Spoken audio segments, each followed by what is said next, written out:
Good morning. My name is Christy McDonald. I'm from Detroit Public Television, and I'm going to be moderating this next portion of the program. I'm very happy to be here this morning working with Bridge Magazine, Business Leaders from Michigan, talking about something that we're obviously all passionate about, education. So let me bring up our next panel.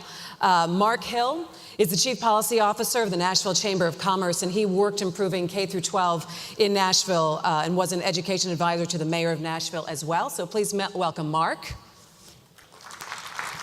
Hi, Marc. David Mansouri, he's the president of TennesseeSCORE, which is a state collaborative on reforming education, and he drives collaboration on policy and practice for students' success statewide. It's a nonprofit, nonpartisan group, so please welcome David. He's getting mic'd up. It's a little TV magic back here. Also, we're going to welcome up here Jen Nelson. She's the Vice President of Public Policy and Economic Development for Business Leaders from Michigan, and she is managing BLM's policy efforts in the area of K through 12 education and economic workforce development. Jen? Hey. Also pleased to have joining us here this morning is Linda Noonan. She is the Executive Director of Massachusetts Business Alliance for Education, which is a unique employer-based voice credited really as the watchdog of education reform in Massachusetts. Welcome to Linda. And last but certainly not least is Paul Reville. He's the Francis Keppel Professor of Practice of Education Policy and Administration from Harvard University. He also served as the Secretary of Education for Massachusetts and had oversight of higher ed, K through 12, and early education. Welcome to Paul.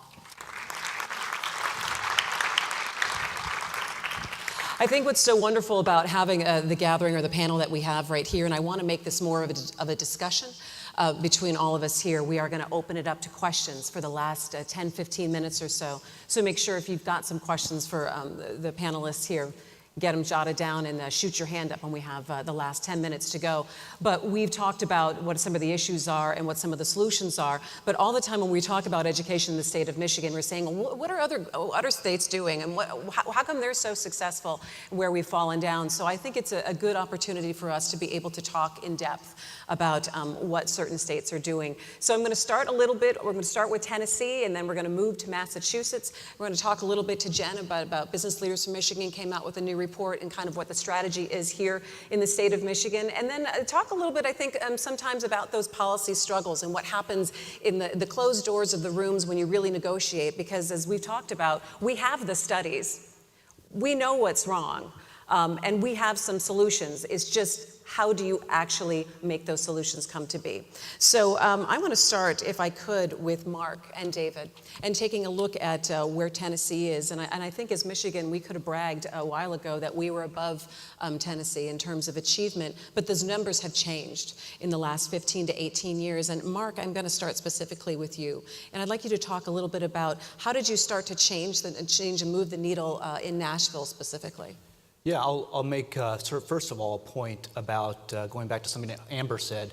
And state policy and state policy change is incredibly important to have that framework in place. We also can't forget that the real work does happen at the local level. It really is about a great teacher in every school, and you can't get there just by passing a law. So you have to have both those pieces in place. And it's tempting to think you can sort of take state action and then forget about the implementation piece, and you got to do both. And so that's worth reminding ourselves as we think about this. I think in Tennessee, a big part of our change has been about being honest and forthright and dealing with the facts, much as you are today. Back in 2008, the U.S. Chamber did a Leaders and Laggards report where they looked at state assessments and performance against the NAEP. And the governor at the time in Tennessee, Phil Bredesen, saw that Tennessee got an F in truth in advertising because we were saying that our students in Tennessee were 80% proficient in reading and math, but when it was tracked against NAEP, it was 30%. There was a huge gap in expectations and real performance. And frankly, our governor was embarrassed by that and sort of took that calling out and that objective independent critique to really cause action at the state level. So I think it's important to have that piece, like the Business Leaders of Michigan report that I got the chance to look at. It's excellent this week. At the local level, the Nashville Chamber, we do an annual report card of our school system in Nashville. Have been doing that since 1992. And so it is an independent, objective, outside look every year at our school system It's written in a way that the average business person or parent or taxpayer can pick it up, spend 30 minutes with it, and pretty quickly get a sense of the challenges and opportunities facing our school system. But it also goes a step further. It offers recommendations for improvement. And this is put together by a volunteer committee composed of business folks, but also folks from the nonprofit sector. We have a retired teacher on the committee. And so again, it's that outside look and critique, that sort of critical friend, if you will, that I think is really important for not only states to have, but local communities to have as well. You know, but David, we obviously have all this information. It can seem overwhelming as to where you even start. And Marc says, you know, you have to start at the local level. But what does that mean? Does that mean, all right, we're going to start looking at where our class sizes are? Is that talking about curriculum? Is that talking about governance? Where did you end up starting in Tennessee? Yeah, so the way we did it really in Tennessee is, and Marc's exactly right. I mean, we sort of had this burning bridge moment of the things that we really where we stood as a state compared to other states, and how our students were doing and preparing them for post-secondary education in the workforce. And so for us, it really started with a collaborative, really collective impact conversation about what are the most important levers, what are the research-based levers, what is best practice showing us are the most important drivers for improving student achievement. And in Tennessee, that started with a really serious conversation about two specific areas of work. The first was the effectiveness of teachers in every single school in our state. And the second was the expectations and academic standards we held for every child in every grade and every subject level. And we knew in Tennessee that in both of those areas, we were not where we needed to be. And so there was, generally speaking, sort of a collective sense that work had to be done in both of those areas. And then we were able to bring together lots of different partners, business community partners, philanthropy, advocacy organizations, educators, policymakers, really around a very specific focus on those two clear areas. And I think, generally speaking, as you think about change, when you've got a menu of 20 different things you can do, it can be hard to figure out where to start. Right. And so I think one of the things that we did in Tennessee is we were very clear and specific about picking the one or two or three things that we felt were going to drive outcomes for kids the fastest. And for us, that was raising academic standards for kids and then helping teachers to meet those standards, and getting really serious about teacher evaluation and support, and connecting that evaluation and support to lots of important things like professional development, teacher tenure, teacher support, compensation, and leadership opportunities in classrooms and in schools across the state. So, Marc, David talks about picking those two or three specific things to zero in on, and then you make the bigger point of you have to make sure that the business community, the philanthropic community, that they're all aligned and on board with those two specific things. Who leads that conversation and sits in the room and says, all right, these are the two things that we're all getting on board with, and if you're not on board with that, I mean, you have to fund the specific mission for what the school district is looking for? In our case, that's the governor. I mean, so absolutely it's important to have all the stakeholders around the table. Business can play a leading role. Teacher unions can play a leading role. Other groups are essential. But at the end of the day, the governor has driven our reforms in Tennessee. And, governance matters. As we think about in Tennessee, we've got a system where there's a coherent governance structure where the governor appoints the commissioner of education, the governor appoints a state board of education, which sets policy, and a governor can actually make changes in Tennessee, obviously with the legislature's blessing and approval. So that is an important component. At the local level, we sorted out our governance back in 1992. So back then, we had many school systems in Tennessee that had an elected school board and an elected superintendent. And then they would spend basically every meeting arguing about who was in charge. I'm not sure you could design a more dysfunctional governance system. Well, in 1992, we reformed that into more of a corporate-style governance system where we have elected boards of education and they appoint a director of schools that works for that board. I mean, those pieces were really important. Every year there's a bill to bring back elected superintendents. Every year becomes less likely that that's going to happen. So I think these stakeholder groups like business and others are important to make sure we stay the course on reforms and we don't backslide into sort of bad habits of the past. But the governor's leadership is critical in our case. I was going to say, go ahead, David. Just add one thing there. So the governor's leadership is critical, but you also have to have partners who are quarterbacking the work across administrations, across changes in the legislature, across sort of changes in the policymakers or even sometimes the policies. You've got to have people who are waking up every morning only thinking about how you sustain that work over time. And that has to be true both at the state level and at the local level. I mean, our work at SCORE literally is to try to do that at the state level. And in Nashville, the chamber has really played a really critical leadership role in doing that at the local level. And so I think that leadership in the governor's office has been critical in Tennessee, but you have to have partners who are non-governmental, who literally spend every day thinking about how we are nurturing this work along a much longer time frame and across changes in leadership. So let me, just asking for a friend who lives in a state where governance is an issue, give me an idea. Is it a chicken or an egg sort of thing there? You have to make sure you've got the governance structure in the proper place before you can start to work on what's happening in the classroom, or is this a simultaneous action? Well, in our case, we've found, I think, we have made the most seismic changes, the most important changes when there's been new resources at the table to bring folks along. Yeah. So in 1992, the grand bargain that was referred to earlier was a half-cent sales tax, and in return, we're going to reform our governance structure and do some other things that need to be done. In 2010, it was the Race to the Top application that actually caused the governor to get the teachers union on board and other stakeholders to do some really important changes like annual teacher evaluations. So, I mean, I think resources is a catalyst that can make that happen, but I want to echo what David said. Too many folks don't think about those inevitable leadership transitions that are going to happen. And if you don't have the glue that bridges across administrations, you can have all the great changes in the world, but you're going to be backsliding if you don't have that continuity across. And I think every state ought to be thinking about how you manage those inevitable transitions. I want to talk to you a little bit about the perception of how Tennessee's education system has changed. And Marc, I'm actually going to quote you. You said, when you're recruiting businesses and families to your city, it takes a lot of energy to battle the perception of a failing school district. How have things changed in Tennessee in terms of where businesses want to locate and how people want to come to the state because of what's happened through K through 12?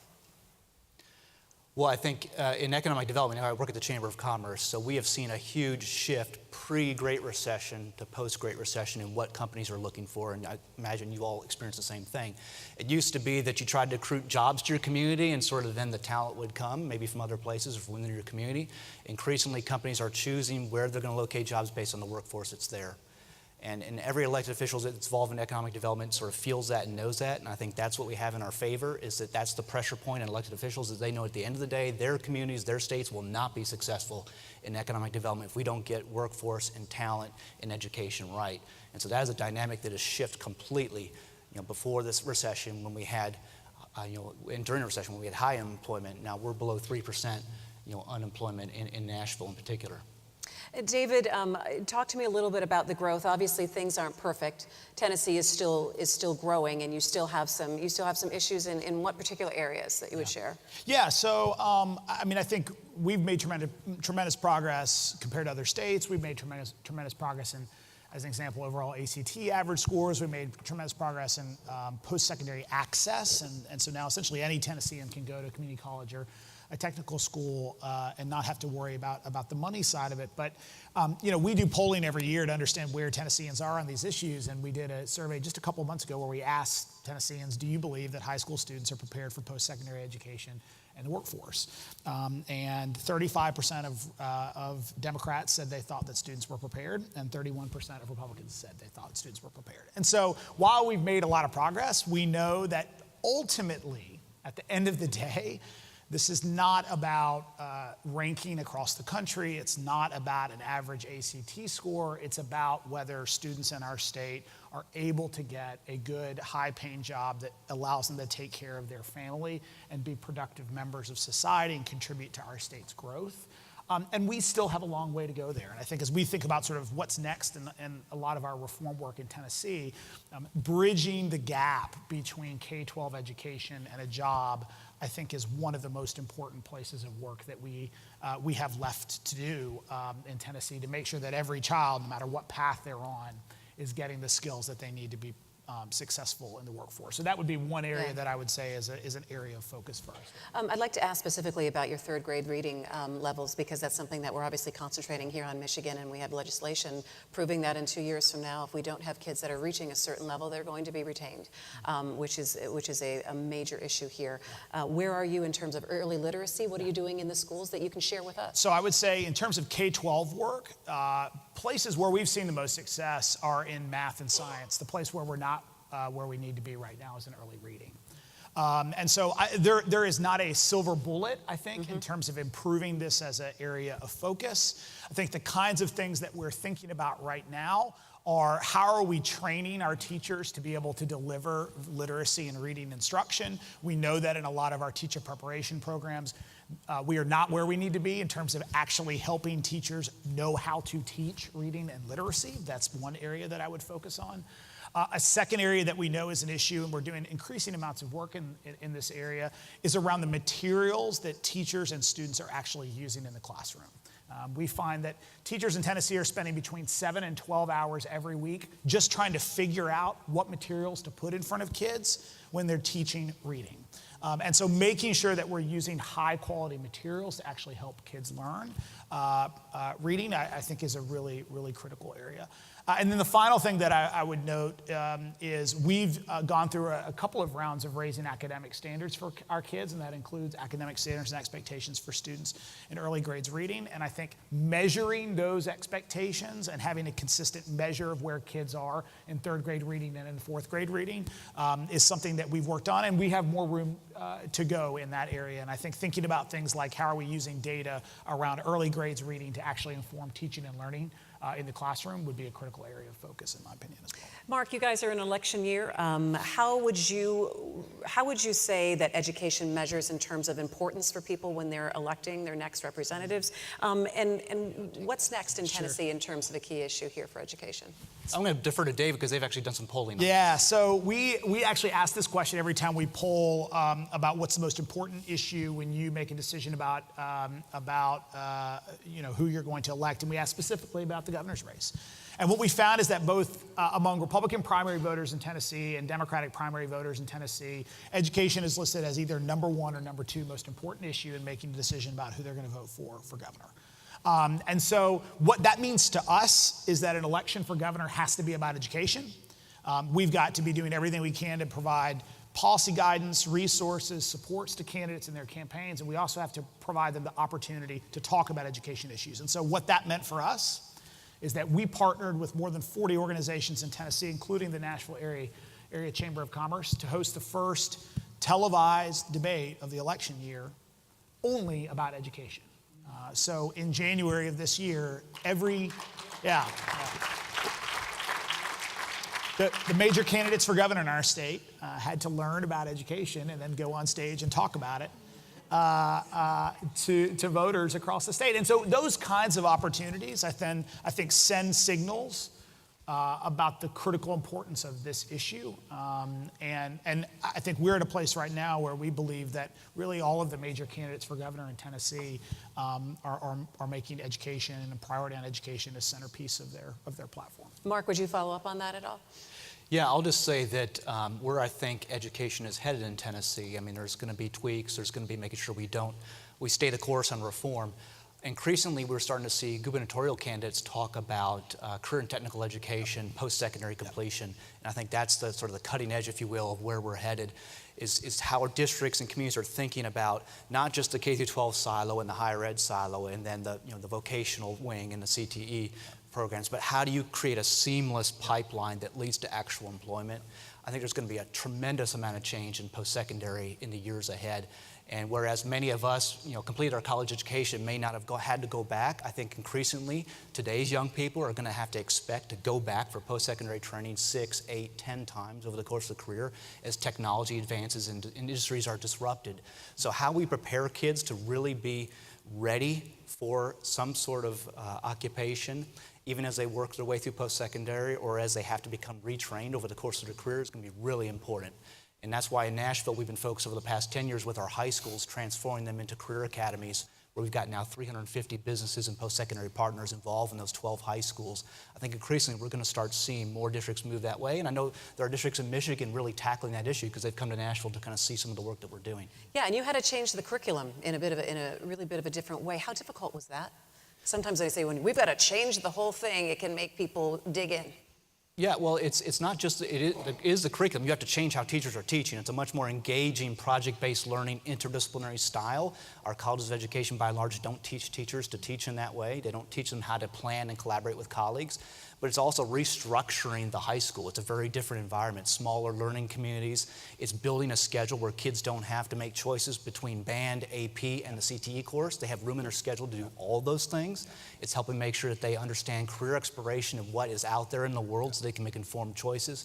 So it really is systemic change. It's not in a program or initiative or a curriculum. Mm-hmm.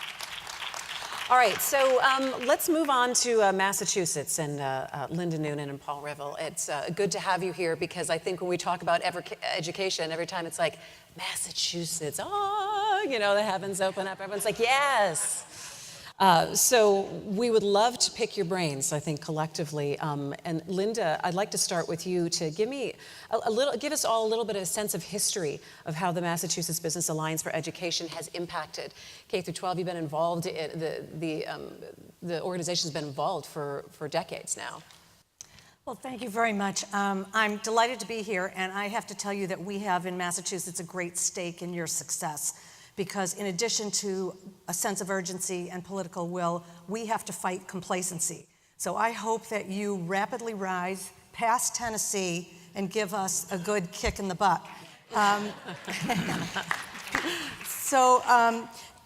Paul was the co-founder of my organization, the Massachusetts Business Alliance for Education, and can certainly give you a great picture of the history and where we came from. But what I guess I would say is that we are still at it on behalf of the business community. We work to ensure that every student succeeds. And by that we mean becoming a productive citizen, joining the workforce in whatever way that they would like, and earning a family-sustaining wage. And I'm being specific because I think one of the things we haven't talked about this morning is the purpose of education. And we can't take for granted that not everybody, not every business person or teacher or parent believes that every child has to be college and career ready. But as Marc and David were saying, the world is changing fast. We have to prepare our students to be lifelong learners who can adapt to a changing society, a global society, and to the workforce of the future, which is going to be having a job that hasn't been invented yet. So that's what we try to do by influencing state policy to drive improvements in education.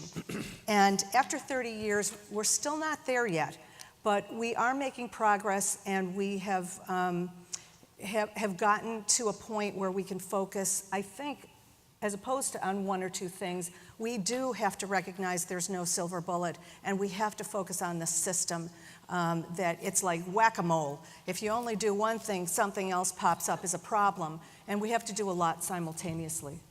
Paul, give us a sense, because when we talk about we do want every child to succeed, and I know you're doing a lot of work at the Education Redesign Lab at Harvard, but specifically, are we looking at customized learning for kids, or what does that mean to you when we want to make sure that every child has success? Well, we spend a lot of time, because times have changed. We're now 25, 30 years down the pike from where we were when we began.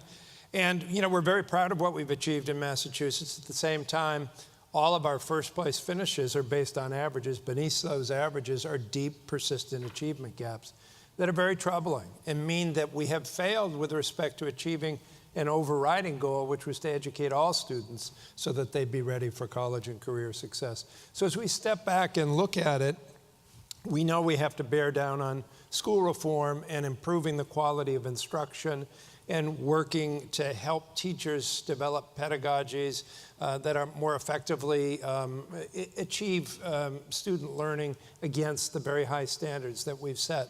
That's important.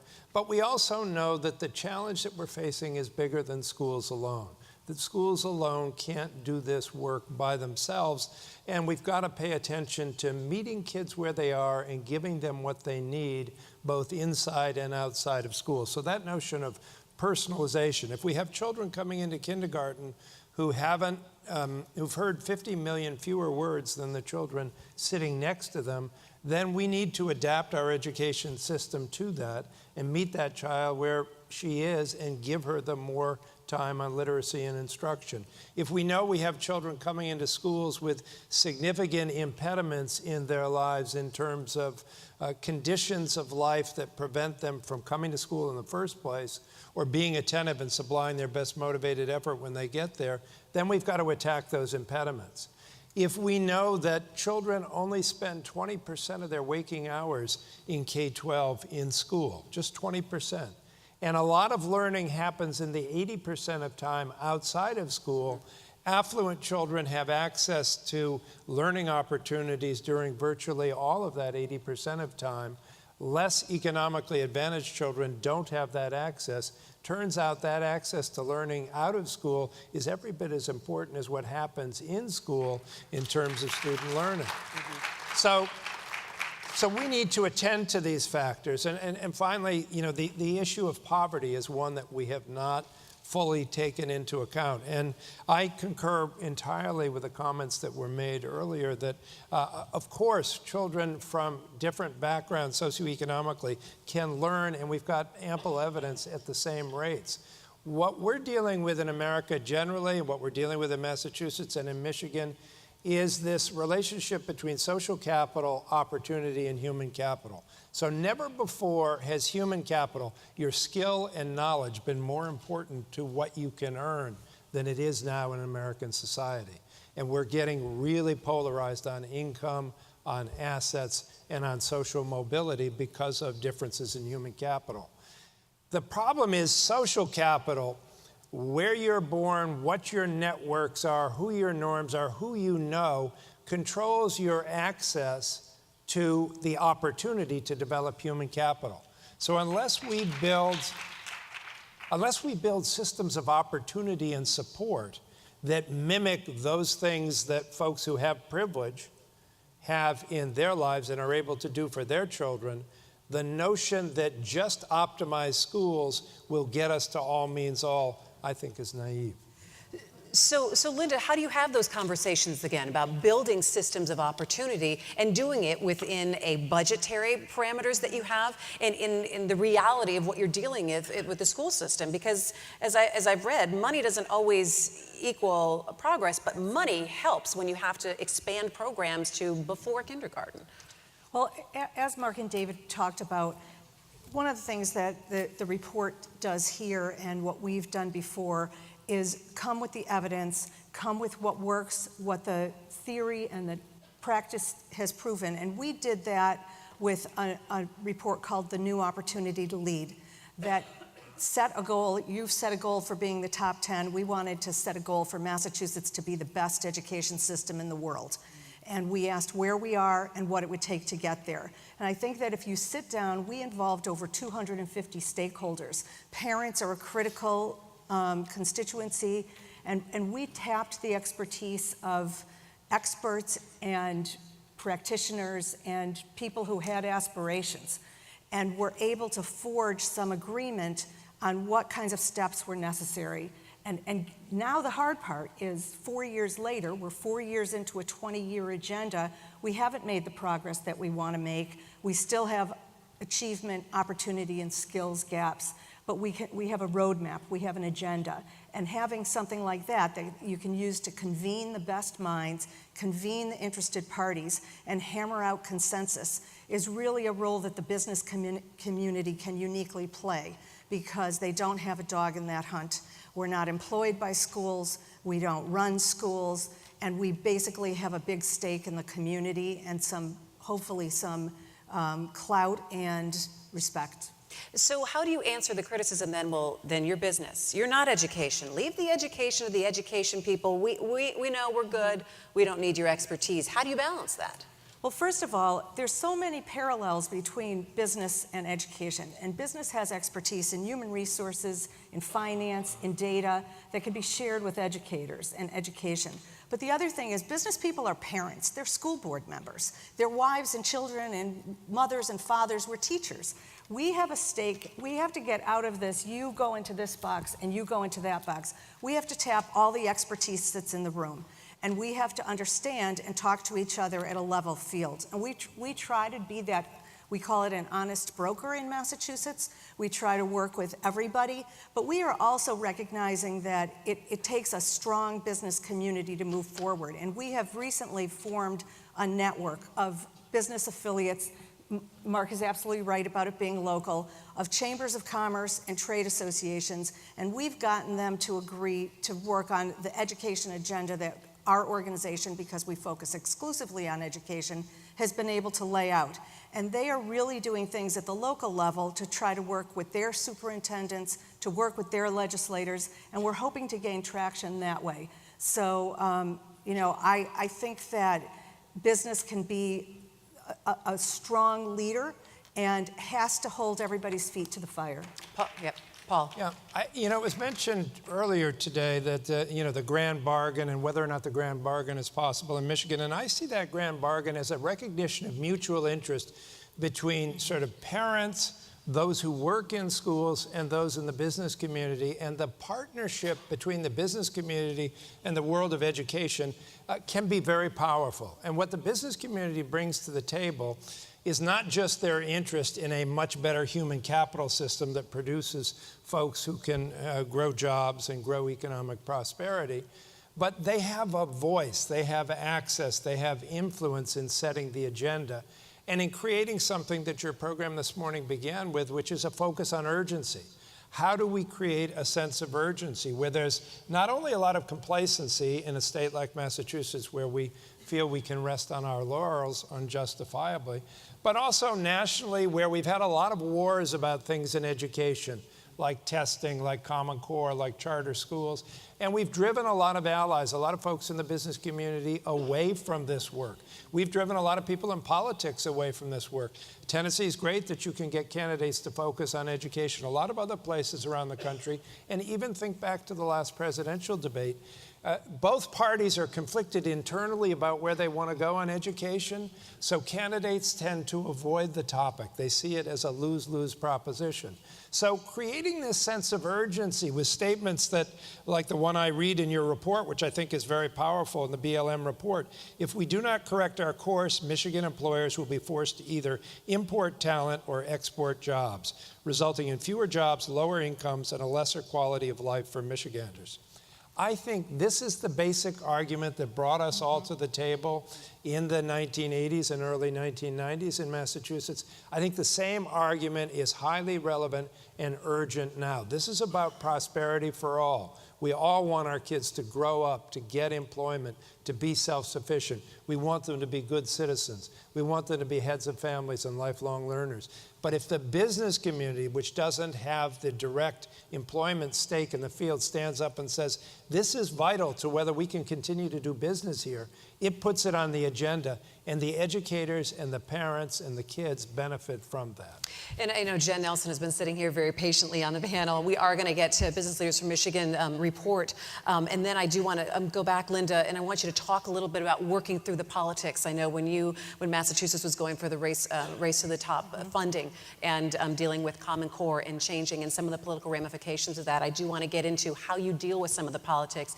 But Jen, why don't you go ahead and since Paul has kind of teed it off so nicely here, talk about Business Leaders from Michigan investing in this report and looking at saying, okay, K through 12 is in a crisis in Michigan, and this is what we need to do as an organization to step up and start pulling resource together. Sure. So if I could just start with Business Leaders from Michigan's overall interest in education. And BLM has been involved in improving education from the beginning, both in K through 12 and in higher education. And the reason why Michigan businesses are part of communities across the state. And our members want people to live in communities that are thriving and where people want to live and work and raise their families. And more importantly, Michigan businesses want to hire Michigan students. But the problem right now, and we've been talking about this for years, is can't find the talent, can't find the skilled talent. And it's not just skilled as far as from a technical perspective, it is some of the basic skills: reading, math, writing. Those are also the skills that employers are finding that there's a big gap, and we need to do something about that. And Michigan businesses, as Paul and others have mentioned, Marc kind of hit on this too, we don't want to look outside of Michigan to find the talent. We want to find it right here in Michigan.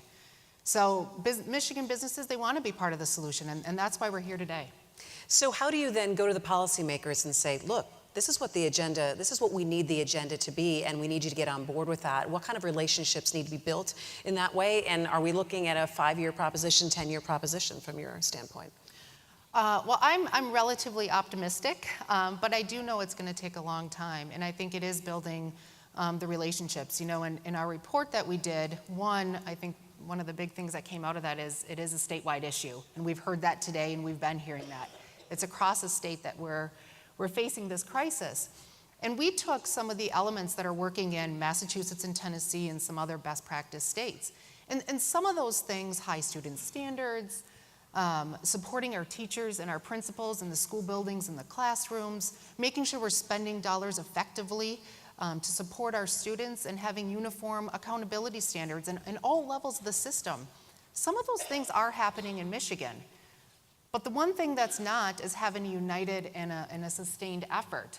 And I think what it's going to take is for businesses, education, philanthropic, everyone to come together. And I like to use this, and this is hopefully a takeaway for all of you today, because I really want to leave more time for our guests who traveled from out of state. I feel as in Michigan, we come to the table with the 10% we are never going to agree upon. And I think we need to put that aside. And I'm being optimistic with 10%, it may be a little bit more, but put that 10% aside. Don't come to the table with that. Let's come to the table with the 90% that we know we can agree on and start moving forward. Well, it's kind of what David and Marc were talking about, is pick the 2 or 3 issues and say, this is what we're going to hyper-focus on. Linda, give us a sense of what happens in those political rooms, in the back rooms when the door is shut, when you say, look, we gotta make a decision here, and we gotta get people on board, whether you like this or you're philosophically or politically leaned left or right. This is something that needs to happen for the greater good. Something different happens every time. But to pick up on what Jen said about coming in with the 10%, you also can't just talk to the people who agree with you. And one of the things that we try to do is go see, there are only 40 senators in our Senate, and I try every session to sit down with every single one. And I'm always questioned, why are you going to talk to that one? And inevitably, they will sometimes greet me by saying, you know, I don't agree with you on anything, why are you here? But after about 10 minutes, they suddenly find that we have some information to share, or we're educating each other about something. So I think that what happens depends on really who the people are. And you've got to make the effort to go talk to the people who you really have no use for. Telling it like it is, Linda. I don't think I'll be invited back to Michigan. You can come back anytime. It's tough love. You can come back anytime, Linda. But Paul, give me a sense of, when you're looking big picture at where Massachusetts wants to be in the next 5 years from now, what would you say is the biggest weakness that we need to work on? Well, I think right now there are some certain similarities in the sense that we have not come up with a common agenda, a vision about where we need to go from here. We've plateaued in terms of our reform efforts and our results. We're getting a lot of pushback on strategies. There's a lot of reform fatigue that's set in. And there isn't the strong force in any particular quarter coming up with a unified vision of where we need to go from here in order to get. So we need to restore that sense of urgency. In other words, it's not enough just because we're first place to keep doing what we've been doing, because what we've been doing, while comparatively speaking has been good for Massachusetts, we have tons and tons of kids who are not ready to be successful. And if we fail to educate that growing now majority of children, we're going to, grow an increasingly large underclass that the rest of us have to carry. Plus, at the same time, we're going to fail to do the economic development that we need to do to keep Massachusetts prosperous. Like Michigan, nobody's going to come to Massachusetts for the climate. We know that.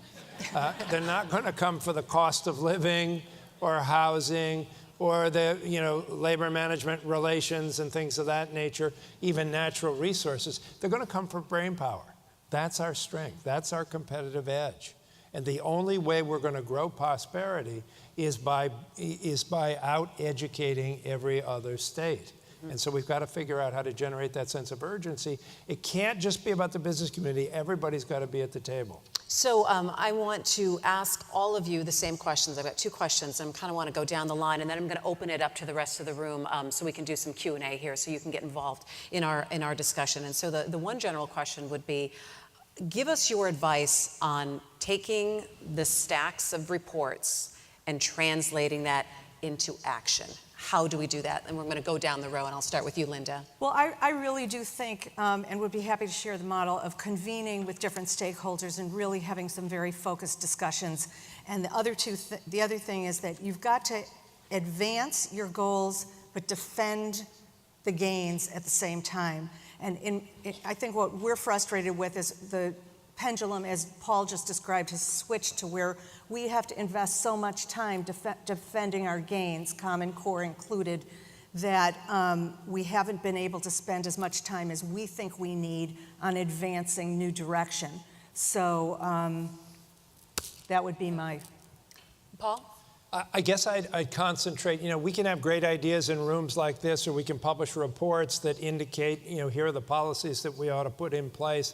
But unless we create demand for that, not just at the highest levels of government, but at the community level, at the level of parents, at the level of teachers, at the level of administrators in the system, at the level of taxpayers in our local communities. So I think, focus on, number one, creating demand and generating demand from the grassroots level up, and number two, contemplating or sort of conceptualizing this work as greater than just schools. It's going to take whole communities to come together in a collective impact way in order to solve these problems.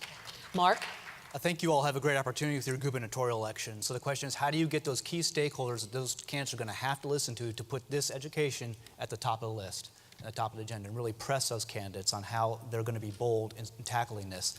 In Tennessee, there's a lot to be proud of. We've made a couple mistakes. One big one is when we let politics enter the whole standards and assessment debate. So we were on track to do Common Core like just about every other state in the country.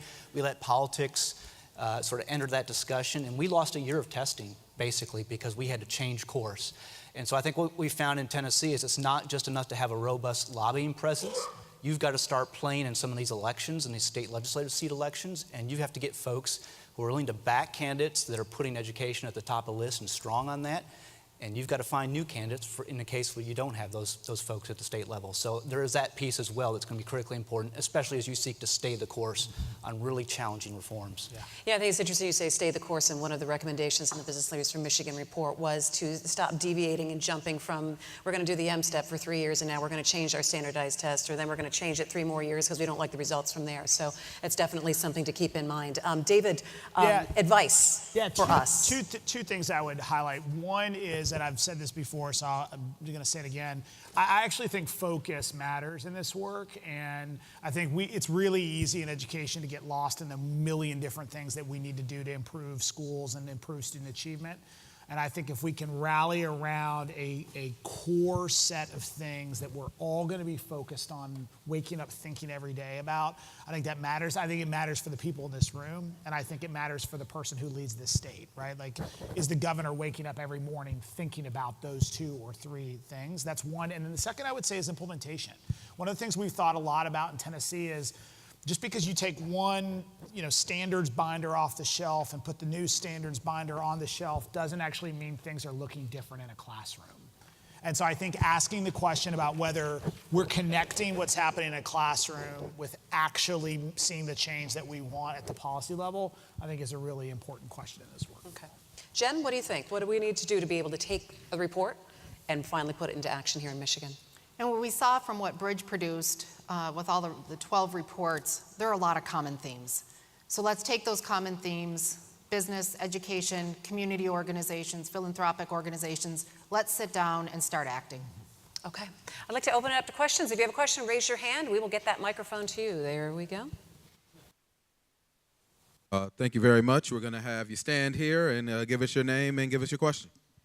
Maureen Stapleton, ed consultant, former state legislator who took some really tough votes on education. And my question for you is, especially the folks from Tennessee and Massachusetts, the picture of failure in this state in most people's minds is in the inner city of Detroit. That's the picture.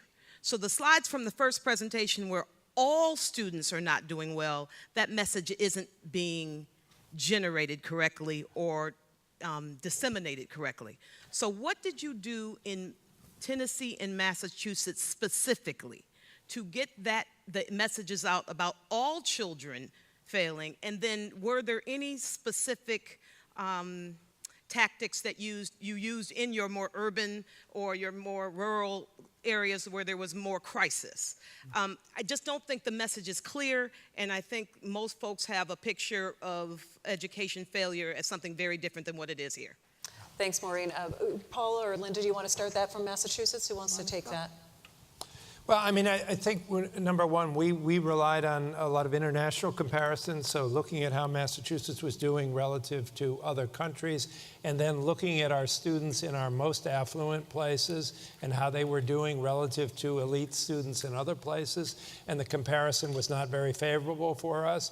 So we kept in the mantra, all means all. That includes every kind of student. Every student is entitled to a challenging education that prepares them to realize their full potential. And so we had a lot of comparisons that we were able to show where in our most complacent suburbs, students weren't up to par. Now, clearly there's a greater sense of urgency where some of our failures in some of our rural communities and some of our urban communities are off the charts.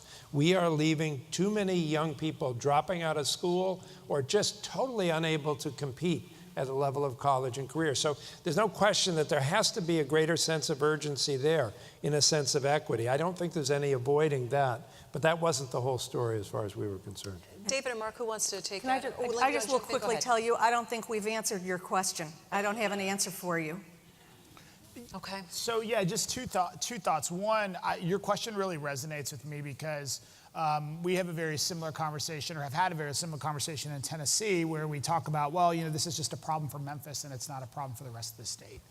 And that obviously is not true. And I think particularly where we see this, I think today, given even our politics today, is like what's happening with students in rural communities. And we know that students in rural communities, that example, are not at the level that they need to be successful. And so I think to your question about data and sort of how do we drive this in a conversation, I actually think this is a place where college and career readiness is perhaps the driver, right? And so asking questions about what percentage of kids from your school, from this high school, are completing a post-secondary credential within 6 years of graduating, right? What percentage of kids from your high school are taking remedial coursework when they get to college? What percentage of kids from your high school are getting, are getting a job that's not a minimum wage job when they, within 6 years of graduating? Like, I think these kinds of questions about college and career readiness are perhaps the ones, I think in some places in Tennessee, are ones that are driving a conversation about it's not just in Memphis, it's actually everywhere else too. And that might be a way to think about instilling some sense of urgency in other communities as well. I would challenge every community to have a high-stakes convening where you look at the facts together. I mean, that's what we do in Nashville. So this report card comes out every December. And 2 Decembers ago, we highlighted the fact that only 1 in 4 kids in Nashville were reading on grade level in elementary school. And, that wasn't secret information. That was on the state website. But we had every news affiliate in town, TV, covering it. It made the front page of our newspaper, and our mayor and our school board and 300 other people were there to hear that information all at once at the same time. Yeah. And there's no reason why a community can't do that kind of convening and really get people's attention. It's still a challenge to get down to every parent, but those are the conversations you've got to have community by community to really affect change. Okay. Next question. I'm Dr. Z, Richard Ziley, co-president of Michigan State Board of Education. And I want to ask any member of the panel to evaluate this circumstance. I noticed that in the last 10 years, when Michigan's scores started to fall behind other states, that the other states had moved their kindergarten entry age from December 1st to September 1st. which meant that Michigan students in the last 10 years have been starting school 5% younger than the other states that they're being compared with. Now, 2 years ago, the state board, without fanfare, changed the starting date. It didn't involve a lot of money to organizations, and perhaps that's why it didn't get much news coverage. It's going to take another 8 years for our students to be equivalent in age to the students that they're being compared with in other states. And I would be curious as to your evaluation of the significance of children starting out 5% younger than their peers. Who would like to start with that? I'll just maybe jump in and say we don't even start assessing until 3rd grade. So what we've noticed is that the challenge is our early grades, our untested grades. If you're a principal in elementary school, where are you going to put your highly effective teachers? You're going to put them in the 4th grade. And we don't really have a clear idea about how that 1st grade, kindergarten, and 2nd grade teacher. That's the biggest challenge for us. Whether or not a kid starts kindergarten a couple months before or after, I'm not sure. I've got one daughter who was an old kindergartner and one daughter who was a young kindergartner. Couldn't tell maybe any difference between those two. But for us, it's those early grades that are sort of a gap in how we tackle that. I have to say, with all due respect, I think there are other more important issues than this to focus on. First of all, I question the premise. The premise behind the question in Massachusetts, our starting date is set district by district, and many of the districts start September 1st. But what you're really talking about here is a scorekeeping kind of device. And it really isn't important how we compare to other people so much as how we're doing in educating our children. So I'd be thinking more about what we're doing in early childhood education that prepares our young people to enter kindergarten in the first place, literacy ready. When I was Secretary of Education in Massachusetts, I'd go into kindergartens on day 1 in September, and you'd have kids who were 2 or 3 years behind reading readiness and other children who are 2 or 3 years ahead of where you'd expect them to be. We need a system that levels that playing field and has high quality early childhood education so we can pick up on them whenever, whether it's September or December is less relevant than they're ready to read, they're ready to learn, they're ready to go to work. All right, who has another question? Good morning. My name is Juvette Hawkins Williams. I'm a former DPS board member for the city of Detroit. I'm also an early childhood educator. You kind of touched base on my question. There's no business that will start or build on a foundation that is unknown. That goes for anything. We're building an educational system on the unknown. So beginning with birth to 5, we have to do better. We know nothing about them other than their immunization or, if you're rich or poor, income. But we don't know what they've learned, what they haven't learned, and what their situation was those first 5 years, which is very, very critical. Thank you for your comments. We're reaching time. I would just like to go quick down the row. Just give us your final thoughts on takeaway on what we've talked about this past 45 minutes. Jen. I feel really energized by everyone here today, and I think tomorrow let's start working together. Okay, David? Yeah, the report that BLM released earlier this week is a really good one. And I think it sets out a vision for where you need to go. And I would use that report to guide your work. And I would challenge you that if there's this convening on this topic 3 years from now, that you plan to be in this room. Because this is not work that's going to happen overnight. And it's got to be those same areas of focus that we're here and talking about 3 years later if we really want to make progress. Marc? You're doing a lot of the right things. You're having an honest conversation about where you're at. You're bringing the right folks together to talk about it. You have an opportunity over the next, I think, 6 to 9 months with a new leader in the state, new administration, to make something happen. Paul? Keep your eyes on the prize. It's all means all. It's in our collective interest to educate all of our students to high levels. Right now, we have an iron law correlation. You saw it this morning between socioeconomic status and education achievement and attainment. So I think building a statewide conversation, creating that sense of urgency that you as a business community can do, and then providing the points of focus. David talked about it earlier.